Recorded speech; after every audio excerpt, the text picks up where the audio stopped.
There we go. Wait. This is Jackie, and I'm talking to Joe James. Joe, where are you located today?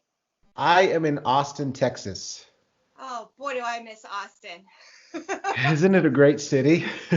Well, it's such a great city to begin with, but it's also such a great music city. And I am sure you're not shocked to hear that I am just dying to go hear some live music right about now. I know, I know. Me and you both. And I'm dying to play it. I'm dying to go out and see it. And it's just, yeah, it's a crazy time, Jackie. It's crazy.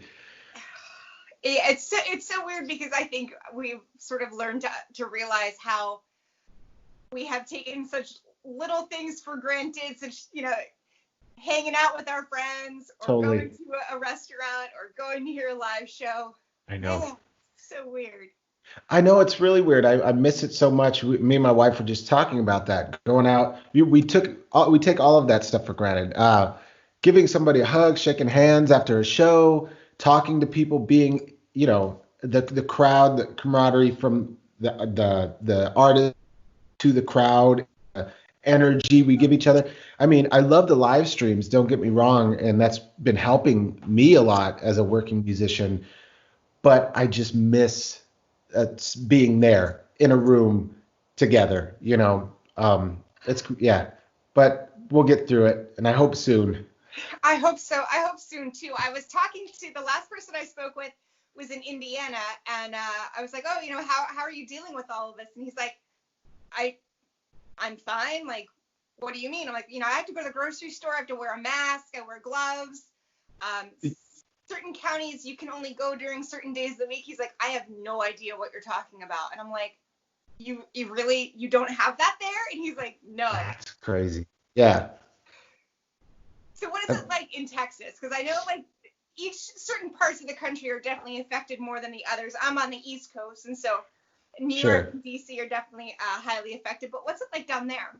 The same. I mean, we've been affected by it, the grocery stores. I mean, it's a whole new world now, and everyone's being really cautious here. I mean, they're with the exception of a few that are kind of careless, which I hope they'll, get on board with this thing so we can kind of, get through it and flatten the curve and get on with the life we know.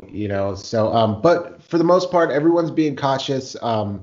Everyone's staying in place, only going out when they need to for groceries, or just having doing the pickup groceries or having it delivered. So here, yeah, it's affecting us quite a bit, but I'm glad to see the majority of people staying safe, wearing masks, wearing gloves, and keeping 6 feet, distance.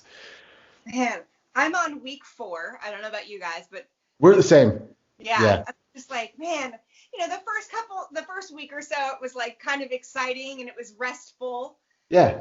And now it's like, all right, I'm just bored. I know. And I feel that way too. Like the first week and a half or two, even, like, you're like, cool, this is like a little vacation. You're going to watch a lot of Netflix and catch up on my shows. And now it's like, I got to take a drive, or I got to do something. Like, I'm going crazy. Yeah. I found that going on drives for donuts was pretty good because you can still be safe and protected and everyone is being safe as well. Right. I know Austin is good for like barbecue, right? Oh yeah. It's been a while, and it's definitely gonna be one of the places I go back to when they let me out. But what is your go-to barbecue place? I will live vicariously through you. There's a few, but if I had to pick one specifically, I would say Terry Black's is fantastic. There's a place called Franklin's, and I love Franklin's, and they're great people. But the line is just way too long, and I have time for it, but I didn't before. So. Yeah, I feel like this whole quarantine situation has given us time to do that. Like, it pumped the brakes on our lives, and we could do the things that we, never had time to do. Right. You mentioned that you're doing a lot of live streaming. What platforms are you utilizing? So every Saturday, with the exception of this Saturday, because I know the music industry is holding that big event with Paul McCartney, and I didn't want I want to watch that. So I was like, I'm not, no one's gonna be watching mine. I'll watch that one. But I'm doing this Friday. I'll be doing a Facebook. I've been doing Facebook live stream. So on my Facebook page this Friday, I'll be doing a Beatles tribute thing and kind of just playing my favorite Beatles songs and Beatles trivia and like stuff like that. But I've been doing a Saturday night soul singing with Joe James every Saturday until we're out of this at 8 p.m. Central Time on my Facebook page. Very nice. Wait, it's this side. I got a little Beatles right there on my bicep. Oh, See, my bicep's too small. I got Imagine. I love that yours is also in type font. I was like, I just wanted it. I didn't want it artistic. Like, it's that's the words. You can see it. Imagine. Love it. Yeah. So me and my wife both have that. Yeah. Very cool. I'm also itching to get more tattoos too. I'm like. I know, but like now is totally not the time. No, it is really not. But I'm like, now of course is when I have all the ideas. I know. have time to heal and. Exactly. So I have to wonder, because I am not a performer. I like to talk to y'all, but I don't try it myself. I know my role. Yeah.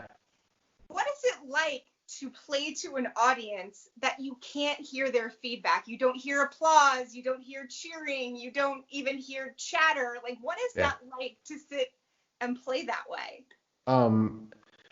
It's really awkward. And I mean, to be honest, I'd be lying if I said I'm getting used to it. The first live stream we did, I was at the beginning of this, and I had my full band with me. I had my backing singer Courtney Santana, my bass player, drummer, keyboards, and that helped out a lot. It was still really awkward because we're so used to that interaction of the energy of the crowd clapping after you're done, or even talking like, oh yeah, this guy, like we're so used to that when that's taken away, it feels extremely awkward. Luckily, that first show, we all had each other, so we were kind of feeding off each other, and that was kind of a nice break into the live stream. But then we cut that off because we want to be safe, and it was just me, and my wife was doing, handling all the stuff on the computer and answering questions and doing the comment thing.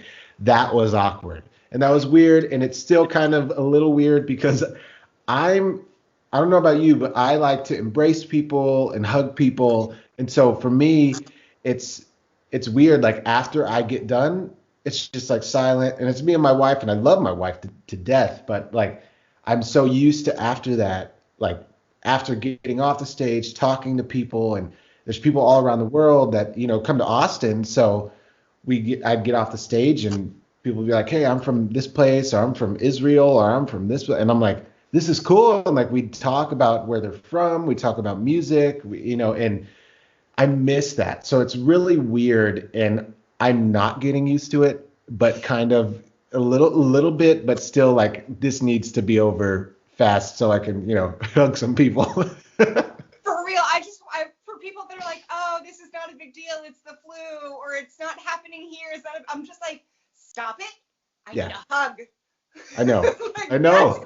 That's the reason why we need to pay attention. People need hugs too. I know people, and they do. I know I do. I feel like hugs and music are like what I've got left, right? I can't do much else. I can't go shopping. I can't go I can't go out to see a movie. I can't hug. So it's music is, for a lot of people, it is our safe place. And I was reading up on you, and you've kind of felt that way for a really long time as well. You've turned to music when things get rough. Why do you think music is such a safe haven for so many people? I think there's just an emotion that you can feel and connect with in music, being that it's such a vulnerable thing for an artist to kind of expose their heart, and kind of give everything into that song or that album or that EP, and you kind of connect with that vulnerability. And that was for me personally, that's how I felt, is hearing songs by the Beatles or whoever, Alan Stone now, people like that. Like I hear and I feel what they're going through, and I connect with it, and I say, yeah, I feel the same. I went through that too, and like I feel that emotion. for me, music has always been about feeling, and I know a lot of people like the technical stuff, and I like jazz and technical, progressive rock or whatever. But for me, I've always been drawn to the feeling and emotion in a vocal or in a guitar solo, or whatever. It's that emotion, I think, that captures people, and that's why people relate to it so much. Is because that artist is completely exposing their heart and soul to you, and welcoming you to interpret it and take it and help yourself through whatever you're going through, you know. Yeah, I like that. Your new single is Love Right Now. How do you feel it represents your album Back Home? It's out June. Is it still coming out June 19th? Yep, it's coming out June 19th. This album, so all the songs kind of coincide with each other. I wrote this it's an EP. I wrote it for my honoring my wife, because we've been together for 14 years, my wife Chelsea, and she's been a rock and kind of a kick in the ass to me when I didn't just wanted to sit in my room and like light incense and play guitar and write songs. She was like, yeah, that's cool and all, but if you want to make a career out of it. But she's always been the driving force in my life. And in this past September, she was diagnosed with ulcerative colitis in 2013, and it's a autoimmune disease, also an inflammatory bowel disease as well. And so she gets ulcers in her in her stomach, and it's super painful. So she fell super ill in September, and during that time, I had to step up and kind of help her through that. There was a lot of ER trips, and so I kind of started reflecting on our love and the pain we were going through at that moment, and just life in general, and how people need to really not take for granted their loved ones, our people, and emotions, are what people are going through, and need to be more understanding and open. People have bad days. Maybe it's because they have something like ulcerative colitis, or and just to always remember to. It's easier said than done, but just to spread love, and that's kind of the message behind this whole thing, is to bring awareness to Crohn's and colitis, but also to remind humanity that love is, I personally think, is stronger than anything. So, and I think that's what the world needs at this point. I mean, we're not able to physically embrace each other, but we can show it over things like Skype, Zoom, FaceTime, and just dropping. I had a friend, my friend Courtney Santana, my backup singer, dropped us a bunch of hand sanitizer and a gift card for HEB, which is a grocery store here. And so that type of stuff, she left it on our door and then texted me while she was, said, hey, I left something for you. And that just warmed my heart. And that's the type of thing I'm trying to get out into the world with this new music is like John Lennon said, like, we need love. Love is all we need. And I truly think I believe that with my whole heart. That's true. It's just, this is what the world needs, is this type of thing, love, and loving right now, and not waiting till it's too late to love, and everything is destroyed by then, So that's basically what all of this music is representing. I dig that. And I really hope that while we're clearly going through terrible, this really terrible situation, I hope that when they finally do let us out, we remember the compassion that we have for each other right now, because I would really feel bad if we had to go through all of this and then go back to like the old normal. I totally agree with you. I keep telling everybody, I feel like God and the universe or whatever's out there, like, hit a reset button for us to kind of like reflect inward and think about, all the time leading up to this, and how we can change, and how we can, when we get out of this, what aren't we going to take for granted? What are we going to, how are we going to be the difference in the world? And I think for me, like, I'm never going to take for granted all those things we were talking about, live shows, going to a restaurant, supporting local businesses, hugging somebody, all of that stuff, I'm not going to take for granted. And I think that's how this pandemic has affected me, and I think that's the glass half full for me, is that it set my mind to think, you know what, when I get out of this, this is how I'm gonna be. I hope we all remember how we're feeling and how we're thinking about each other. Me too. So what's next for you? I feel like we're all sort of on this pause, right? Like we have I no know. idea when we're going to be able to start going back out. And let's be real, it's not going to be like letting us loose and we're going to go to, live shows Right. tomorrow. Like people are gonna, yeah, they are still gonna be skeptical on getting into a venue with a bunch of people around them, and rightfully so. For me, I think personally, I don't know how it worked out this way, but when I wrote this EP started writing in September, finished it sometime in March, and then this happened.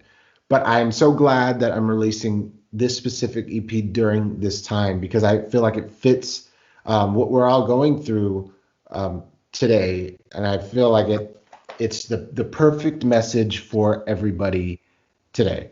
And so I have a new release. I have a second single coming out in um, May 15th. My second single will come out, and then full EP will be out in June. But I have a video coming out tomorrow. Before all this crazy stuff happened, I did an unplugged version of Love Right Now with Hardy Films, and we sat down and did a super intimate version. I talked about the song a little bit at the beginning, and played an acoustic version of this song. So that'll come out tomorrow. So yeah, I'm thankful because I still have a lot of stuff going on, and we're working with Effective immediately with PR, and so that's keeping us busy and keeping my mind from going completely crazy. So that's good. But yeah, I'm glad that somehow it worked out that this music, the music I'm releasing, is coming out during this time.